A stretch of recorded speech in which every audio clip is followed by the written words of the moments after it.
여러분 안녕하세요. 화요 저녁 기도회에 오신 여러분을 진심으로 환영합니다. 밖에 비가 잔뜩 내리듯이 우리 마음에도 성령의 단비가 듬뿍 내려 항상 촉촉하고 또 주님을 바라보는데 또 싹을 틔우는 또 열매를 맺는 우리 마음이 되기를 또한 간절히 바랍니다. 오늘은 교회 안과 교회 밖이라는 제목으로 함께 은혜 나누기를 원합니다. 본문 말씀으로는 고린도전서 5장 9절부터 13절까지에 있는 말씀을 함께 보시겠습니다. 고린도전서 5장 9절부터 13절까지에 있는 말씀 제가 봉독해 올릴 때에 눈으로 따라 읽어주시기 바랍니다. 고린도전서 5장 9절부터 13절까지에 있는 말씀입니다. 내가 너희에게 쓴 편지에 음행하는 자들을 사귀지 말라 하였거니와 이 말은 이 세상에 음행하는 자들이나 탐하는 자들이나 속여 빼앗는 자들이나 우상 숭배하는 자들을 도무지 사귀지 말라 하는 것이 아니니 만일 그리하려면 너희가 세상 밖으로 나가야 할 것이라.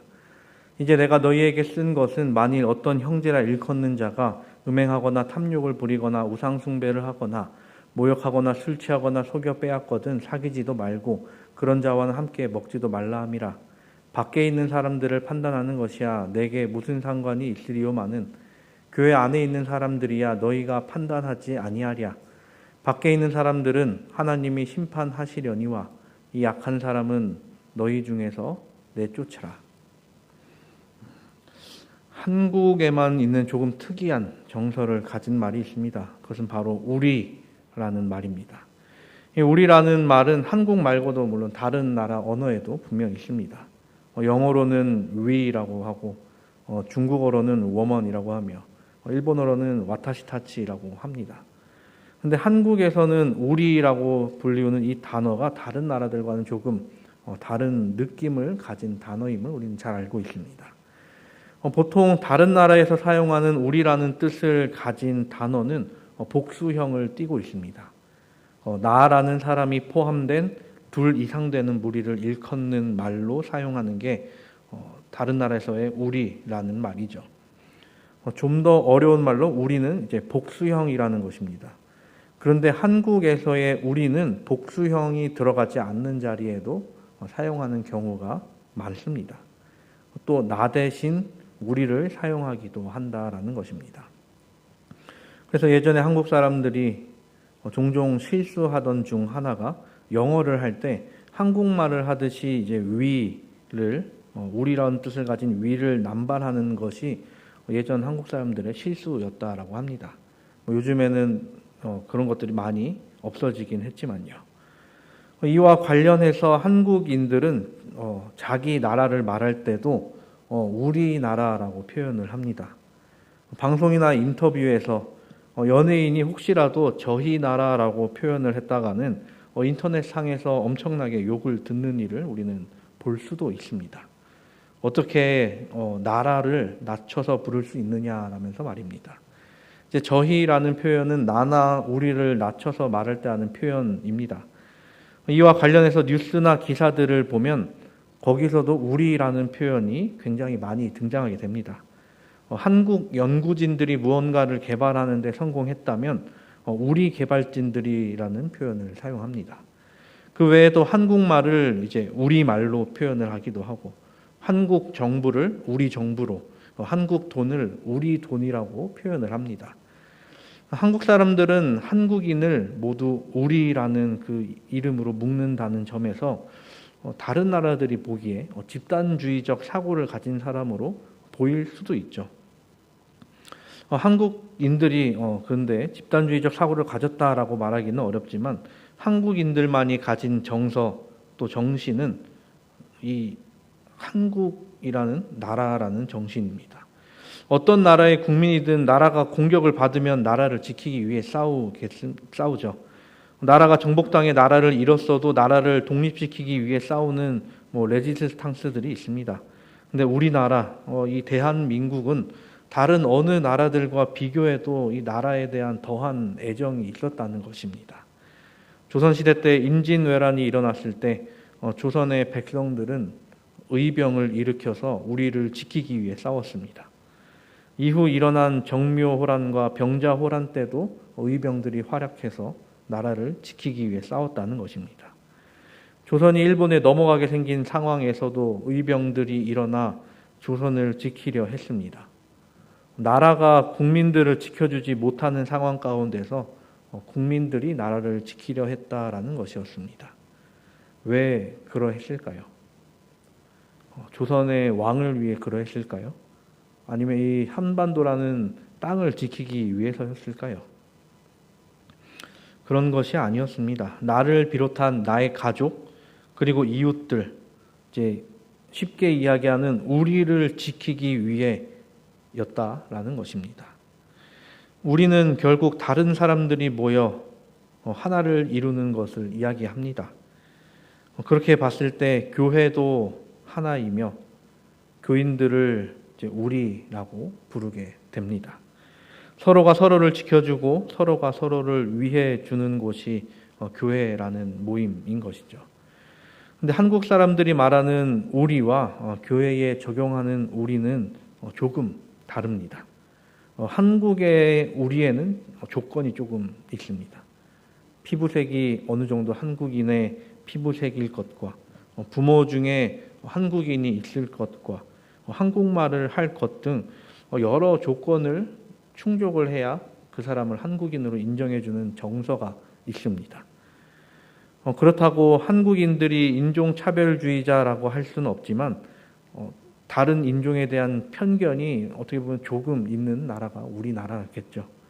최근에 와서는 이런 것들이 많이 줄어들긴 했지만 이러한 정서가 조금 남아있는 것은 사실입니다. 그런데 교회에는 물론 나라에도 없어야 되지만 교회에는 이러한 울타리가 없어야 한다라는 것입니다. 실물교훈 386페이지에는 우리에게 이렇게 권면하고 있습니다. 하나님께서는 국적이나 인종이나 계급의 어떠함에 따라 사람을 차별하지 않으신다. 하나님은 온 인류의 창조주이시다. 이 창조로 말미암아 온 인류는 한 가족이 되고 구속으로 말미암아 하나가 된다. 물론 교회를 어지럽힐 것들은 막아야 합니다. 바울은 오늘 본문을 통해 교회를 위해 그리고 우리를 위해 살펴야 할 것들을 이야기하고 있는 것입니다. 그 살펴야 할 것 첫 번째로는 바로 교회 밖입니다. 오늘 본문 9절과 10절은 이야기합니다. 내가 너희에게 쓴 편지에 음행하는 자들을 사귀지 말라 하였거니와 이 말은 이 세상에 음행하는 자들이나 탐하는 자들이나 속여 빼앗는 자들이나 우상 숭배하는 자들을 도무지 사귀지 말라 하는 것이 아니니 만일 그리하려면 너희가 세상 밖으로 나아가야 할 것이라. 이 세상에는 별의별 사람들이 많이 있습니다. 그리고 이 세상엔 셀 수 없을 정도로 많은 종교가 있기도 합니다. 어떻게 말하면 기독교를 믿지 않는 다른 종교를 가진 사람에 대하여 우상 숭배자라고 이야기할 수도 있습니다. 기독교인의 관점에 보면 그렇다는 것이죠. 그런 그들을 우리는 어떻게 해야 하는가라는 것입니다.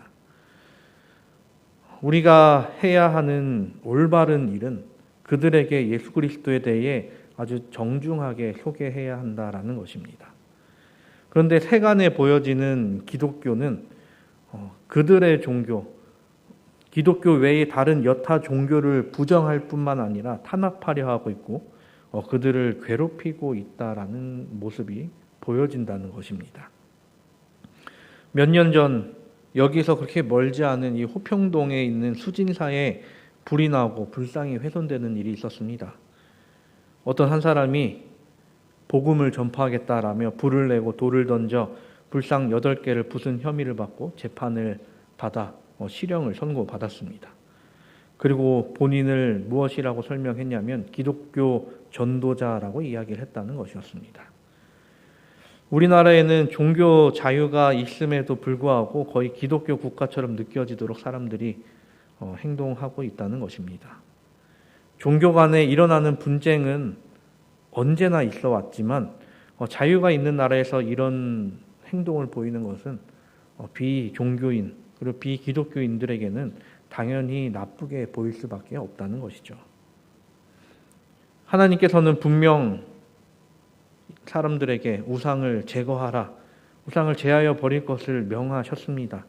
그런데 그 명령을 내린 대상이 누구인지를 명확하게 해야 한다는 것이죠. 그 대상은 구약에서는 이스라엘 백성들이고 신약으로 와서는 그리스도인이었습니다. 밖에서 우상을 숭배하고 있는 사람들에게 그 말씀을 하신 것이 아니라 하나님의 백성들에게 너희의 우상을 제거하라라고 말씀하고 계셨다는 것입니다. 어떻게 보면 하나님께서는 이방인들에게는 조금 관대한 편이 아닐까라고 생각해 보기도 할 수 있습니다. 물론 전체적으로 보자면야 전부 다 하나님의 피조물이긴 하지만 애초에 하나님께서 선택하신 무리가 아니었으니까요. 이스라엘 백성들이 애굽에서 종살이 할 때 또한 그러했습니다. 10개의 재앙이 내릴 때, 그리고 마지막 재앙인 장자가 죽는 재앙 때를 한번 생각해 보십시오. 하나님께서 장자들의 목숨을 살리신 것은 이스라엘 백성들이기 때문에 살리신 것이 아니었습니다. 그들을 살리셨던 이유는 하나님의 말씀에 순종하는 자들을 살리셨다라는 것입니다. 우선 하나님의 말씀은 그러했습니다. 흠 없는 어린 양을 한 마리 준비하고 어린 양을 잡아 다 같이 나누어 먹게 했습니다. 그것도 날로 먹거나 삶아서도 안 되고 불과 살과 내장을 전부 구워 먹어야 했습니다. 불로 살과 내장을 전부 구워 먹어야 했습니다. 또 그 어린 양의 피를 양쪽 문 기둥과 문 윗 기둥에다가 뿌려야만 했습니다. 이렇게 모든 것을 지킨 집은 아무 해도 입지 않고 그 날을 지나갔지만 이를 하지 않은 집은 전부 해를 입었습니다. 그런데 중요한 것은 이스라엘 백성들만 해를 안 입었던 것이 아니라 애굽인들도 이 이스라엘 백성들이 하는 것을 보고 똑같이 따라했던 사람들은 전부 해를 입지 않았다라는 것이죠. 그리고 출애굽하는 때에 애굽인들이 이스라엘 백성들을 따라 몇이 나섰지만 이들을 막거나 하지 않았다는 것입니다. 물론 어느 정도의 차별은 존재했습니다.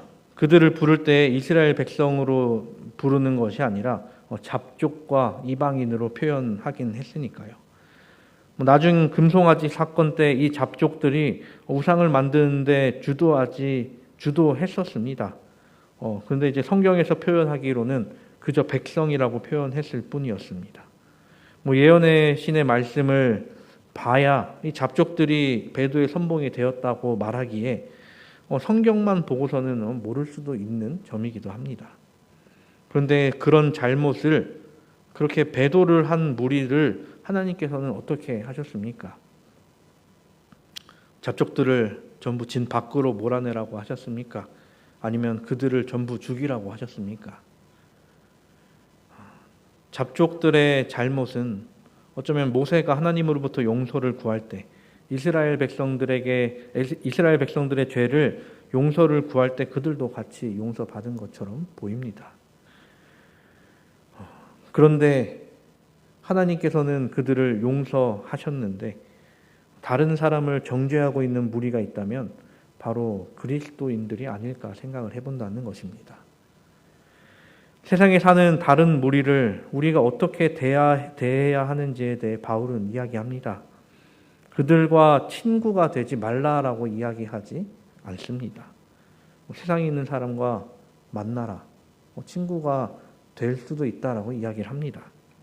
기별을 전하기 위해서는 어떻게 보면 친구가 돼야 할 것입니다. 그들과 친해져야 할 것입니다. 그들과 어울리고 그들과 대화를 나누어야 할 것입니다. 그런데 그들과 만나면 세상이 무너져 버리는 것, 혹은 하나님으로부터 버림을 받은 것처럼 여긴다는 게 이제 문제라는 것이죠. 그들에게 다가가기 위해 세상 밖으로 나가는 우리가 되기를 바랍니다. 하나님께서 세상을 사랑하셨다는 것을 기억하여 우리 또한 그 세상에 나아가게 되기를 간절히 바랍니다. 하나님께서 나를 사랑하신 만큼 다른 영혼들도 사랑하십니다. 그리고 그들을 구원하는 일을 우리에게 맡기셨습니다. 그리스도인은 그리스도를 개인의 구주로 삼은 사람입니다. 그러니 예수께서 가신 길을 따라가야 하는 존재가 그리스도인이죠.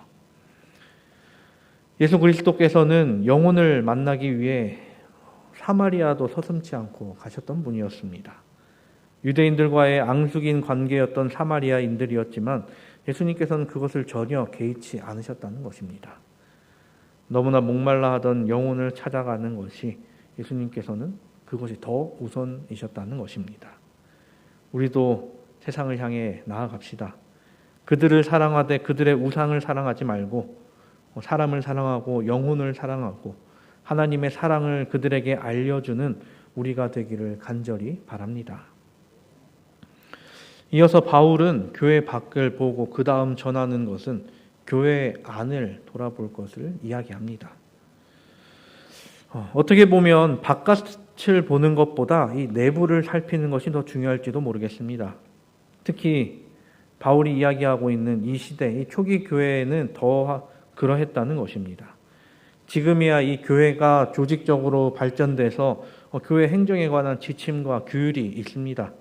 그런데 초기 교회에는 그런 것들이 정리되어 있지 않았던 때라 내부 안에서의 일을 수습할 때의 그 방법을 잘 알지 못했다는 것입니다. 그래서 교회 안에 여러 일들이 일어나고 있지만 성도들이 이를 그대로 내버려뒀을 가능성이 있다는 것입니다. 어떤 일이 발생하면 그 일을 통해 어떻게 해서 이런 일이 발생되었는지, 다시 이런 일이 생겼을 때 어떻게 대처해야 하는지를 연구하게 됩니다. 그리고 지도자가 있다면 이런 일을 좀 더 확실하게 대처할 수 있었겠죠. 그런데 고린도 교회의 지도자가 어떻게 보면 지금 없던 상황이지 않을까 생각해 볼 수 있습니다. 바울은 에베소에 있었고 아볼로도 이 고린도 교회 근처에 있지 않았기에 이들을 바로잡아줄 누군가가 없었던 것 같습니다. 그래서 교회 안에 교만이 가득했고 편가르기가 있었으며 거짓말과 음행이 계속해서 있어 왔습니다. 이런 일이 계속됐다면, 이것을 바로잡지 않고 그대로 내버려 뒀다면 고린도 교회만의 문제로 끝나지 않고 그것이 다른 교회로 이러한 일이 퍼지게 됐을지도 모른다는 것이었습니다. 그리고 이 일들이 결국 다른 이 비교인들, 세상 밖에 있는, 교회 밖에 있는 무리들에게 알려졌을 때 이 교회가 그들에게 빛이 될 수 없는 상황이 될 수 있었다는 것입니다.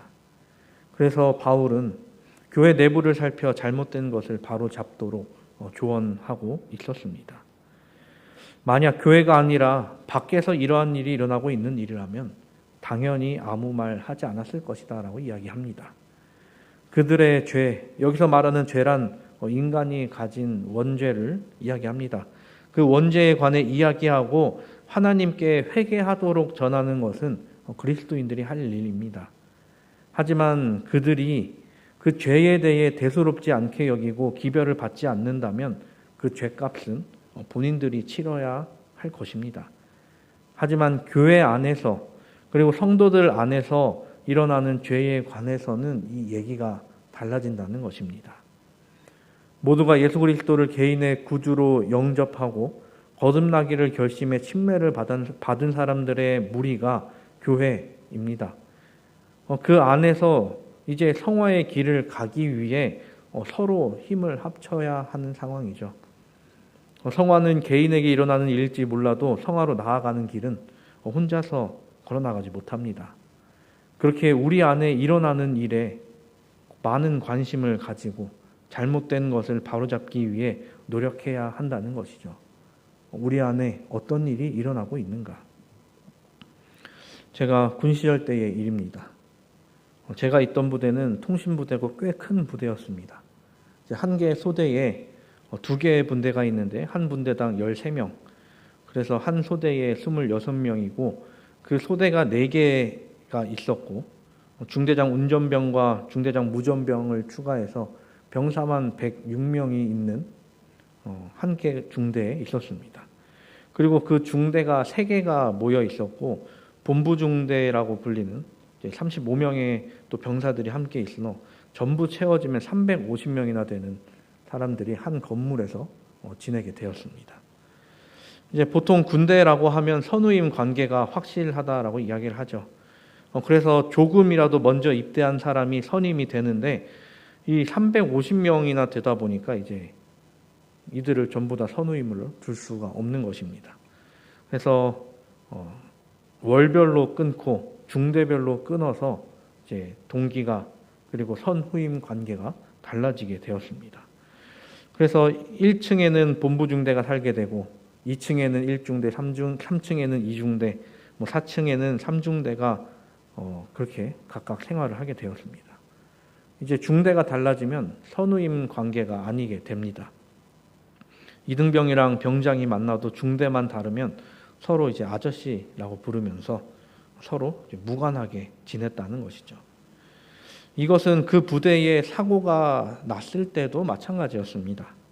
한 중대의 병사 한 명이 사고를 쳐도 그 중대 안에서 해결하고 그 중대 안에서 혼내고 가르칠 일이기에 다른 중대까지 이게 피해가 가는 일은 없었습니다. 다른 중대 인원 한 명이 근무 중 졸다가 간부한테 들켜서 큰일 났던 일이 있습니다. 그 이야기를 우리는 한참 뒤에야 듣고 이런 일이 있었나라는 생각이 들 정도였습니다. 그런데 우리 중대에서 어떠한 일이 발생했다라고 하면 완전히 상황이 달라지게 됩니다. 그 사고의 경중에 따라 그 취급이 크게 달라졌습니다. 근무 서다가 졸았다거나 하는 거는 이제 소대장 정도 선에서 혼나고 끝나면 병사들끼리 혼내고 하겠죠. 그 정도로 기강을 잡았을 것입니다. 그런데 중대 내에 아주 큰 사고가 터져 버리고 말았던 것입니다. 제가 있던 부대는 이제 아까 말씀드렸다시피 통신 부대라 이제 소대별로 돌아가면서 산 위에 있는 통신소에 가서 한 3개월 정도 파견을 가곤 했습니다. 근데 이제 저는 전에도 말씀드렸다시피 행정병이기에 저희 소대가 파견을 갈 때 같이 따라가지 않고 저는 이제 중대에 남아 있었죠. 그러다가 제가 하루는 이제 휴가를 갔다가 복귀하는 날이었습니다. 이제 저는 저희 소대가 파견을 갔기에 제가 이제 머물러야 될 곳은 이제 중대 본부 생활관이었습니다. 제가 이제 짐을 다시 찾아가지고 생활관으로 갔는데 다른 소대 분대장과 다른 소대 소대장이 제 옆 침대에 자리 잡고 있는 것이었습니다. 일단 분대장은 그렇다 치더라도 소대장이 제 옆 침대에 있다는 게 왜 이런 일이 일어났을까라고 생각했던 것이죠. 왜 여기 있나 물어봤더니 영창 대기 중이라는 것입니다. 어떤 일이 일어났는지 다른 사람 통해서 알아봤더니 이 분대장이라는 선임병이 후임병에게 가혹행위를 했는데 후임병이 군단 헌병대에 전화해서 선임병이 괴롭혀가지고 못 살겠다라고 이야기를 했다는 것입니다. 어떤 가혹행위였냐면 당시 이제 식당에 잔반이 너무나도 많이 남아서 이제 군단장이 부대 내 잔반통을 전부 없애버리라고 했다는 것입니다. 그리고 잔반을 남기면 징계를 줄 거라고 이야기를 해가지고 자기가 떠온 것을 전부 먹어야 했던 것입니다. 그러다가 이 분대장이었던 선임병이 장난 아닌 장난으로 옆에 있던 후임병한테 나 이제 배불러서 못 먹겠는데 너가 이것 좀 먹어라 라고 이야기를 했던 것입니다.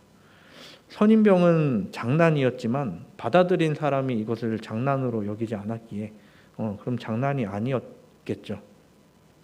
이게 한 번이었으면 그냥 넘어갔을 법한데 몇 번을 그래 했다는 것입니다.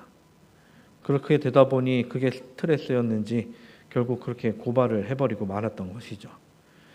헌병대에서 중대에 조사를 오고 그게 사실로 판명이 나서 그 장난을 친 분대장은 영창을 15일 가게 되고 소대장은 병사 관리를 못한 관계로 징계를 받고 다른 부대로 전출 가기 전에 잠깐 머무르려고 저희 생활관에 있다라는 것이었습니다.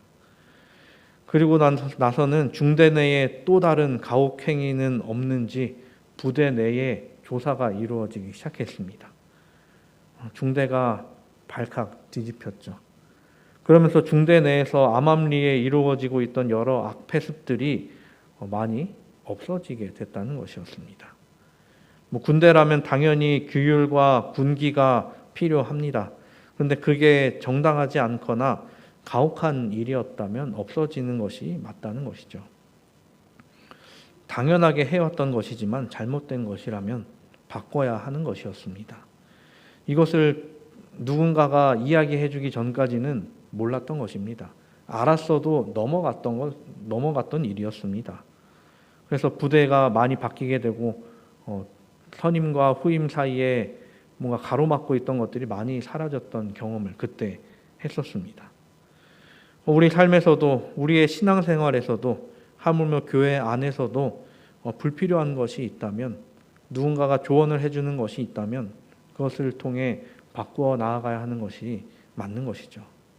그게 혹시 하나님이 보시기에 악한 것이라면 더욱 빠르게 바꿔야 하는 것이 맞는 것입니다. 사랑하는 우리 성도 여러분, 교회 밖에 있는 영혼들을 교회 안으로 데려오는 일은 너무나 중요한 일입니다. 그런데 그들을 데려오는 것과 함께 해야 하는 것은 교회 안을 깨끗하게 준비하는 것이겠죠. 우리 교회는 너무나도 좋은 교회입니다. 누가 오더라도 당연히 좋은 교회라고 할 만큼 좋은 교회입니다. 그래도 우리는 계속해서 좋은 방향으로 바꾸어 나갈 필요가 있습니다. 그리고 우리 안을 계속해서 살필 필요가 있습니다. 마치 목자가 양들을 낮 동안 다 먹이고 우리 안에 넣을 때 한 마리 한 마리 살피듯이 말입니다. 혹시나 어떤 양은 다치지 않았는지, 어린 양이 얼마나 자랐는지, 밥을 못 먹은 양이 있다면, 그리고 야윈 양이 있다면 이들에게 또 다른 먹을 것을 준비하는 것처럼 말입니다.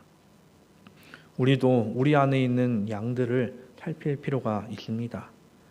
혹시 몸이 아니면 마음이 다친 분은 없는지, 교회 나온 지 얼마 안 된 분들이 영적으로 잘 성장하고 있는지, 혹시 영적 양식을 잘 못 먹고 있는 분은 없는지 말입니다. 우리 교회에는 소그룹 목자님들이 계십니다. 목자님들이 성도님들을 잘 살피고 계십니다. 그런데 그분들을 도와 함께할 분들도 필요하다라는 것입니다. 우리 교회의 모든 성도님들께서 함께하여 교회 밖과 안을 위해 일하게 되기를 간절히 바랍니다. 하나님께서 세우신 이 아름다운 교회인 마석교회가 성도들의 모임인 우리일 뿐 아니라 양들이 안전하게 거하는 우리가 되기를 바라며 이 말씀을 줄이도록 하겠습니다.